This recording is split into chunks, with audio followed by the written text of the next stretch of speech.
ಇನ್ನು JDSನಲ್ಲಿ 17 ಶಾಸಕರಿದ್ದಾರೆ ಅಂತ DCM DK Shivakumar ನೆನೆ ಹೇಳಿದರು. ಇವರ ಈ ಹೇಳಿಕೆಗೆ ಈಗ JDS ಟಾಂಗ್ ಕೊಟ್ಟಿದೆ. DKಶಿ ಹೇಳಿಕೆಗೆ ಎಕ್ಸ್ನಲ್ಲಿ ಸೊನ್ನೇಶಿ ಅಂತ ಹೇಳಿ JDS ಪೋಸ್ಟ್ ಮಾಡಿ ಟಾಂಗ್ ಕೊಟ್ಟಿದೆ. ಸದ್ಯ ರಾಷ್ಟ್ರೀಯ ಪಕ್ಷ ಕಾಂಗ್ರೆಸ್ ಪ್ರಸ್ತುತ ಪರಿಸ್ಥಿತಿ ದೇಶದಲ್ಲಿ ಏನಾಗಿದೆ, ಮೊದಲು ನಿಮ್ಮ ಸ್ವಂತ ಪಕ್ಷದ ಸ್ಥಿತಿಯನ್ನ ನೀವು ಗಮನಿಸಿ, ಆತ್ಮಾವಲೋಕನ ಮಾಡಿಕೊಳ್ಳಿ DKಶಿ ಅವರೇ ಅಂತ ಟಾಂಗ್ ಕೊಟ್ಟಿದೆ. ಬೇರೆ ಪಕ್ಷದ ಬಗ್ಗೆ ಮಾತನಾಡುವ ಮುಂಚೆ ನಿಮ್ಮ ಪಕ್ಷದ ಬಗ್ಗೆ, ನಿಮ್ಮ ಪಕ್ಷದ ಪರಿಸ್ಥಿತಿಯ ಬಗ್ಗೆ ಆತ್ಮಾವಲೋಕನ ಮಾಡಿಕೊಳ್ಳಿ.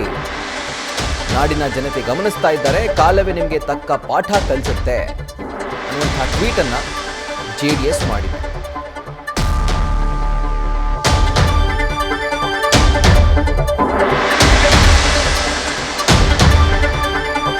JDSನಲ್ಲಿ ಇರೋದೇ 17 ಶಾಸಕರು ಅನ್ನುವಂಥ ದಾಟಿಯಲ್ಲಿ DCM DK ಶಿವಕುಮಾರ್ ಹೇಳಿಕೆಯನ್ನು ಕೊಟ್ಟಿದ್ದು. ಈಗ ಇವರ ಈ ಹೇಳಿಕೆ JDS ನಾಯಕರ ಕೆಂಗಣ್ಣಿಗೆ ಕಾರಣವಾಗಿದೆ, ಕೆಂಗಣ್ಣಿಗೆ ಗುರಿಯಾಗಿದೆ. ಅದಕ್ಕೆ ಸಂಬಂಧಪಟ್ಟಂತೆ JDS ಎಕ್ಸ್ ಖಾತೆಯಲ್ಲಿ ಒಂದು ಟ್ವೀಟ್ ಮಾಡಿದೆ.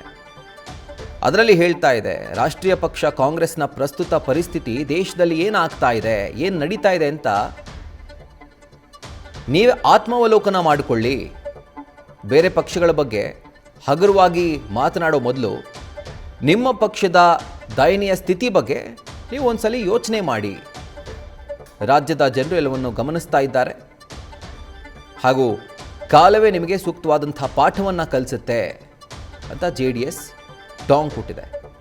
ಈ ಸಂದರ್ಭದಲ್ಲಿ ಸೊನ್ನೇಶಿ ಅನ್ನುವಂಥ ಪದವನ್ನು JDS ಬಳಸಿದೆ. ಅಂದರೆ ದೇಶದ ರಾಜಕೀಯ ಪರಿಸ್ಥಿತಿಯಲ್ಲಿ ಕಾಂಗ್ರೆಸ್ನ ಸ್ಥಿತಿ ದಯನೀಯವಾಗಿದೆ.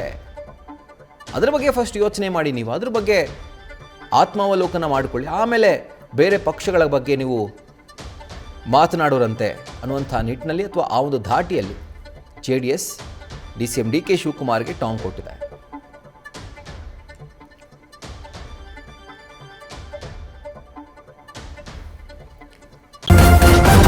ನ್ಯೂಸ್ ಫಸ್ಟ್ ನಿರ್ಭೀತಿಯಿಂದ ನಿಮ್ಮ ಪರವಾಗಿ.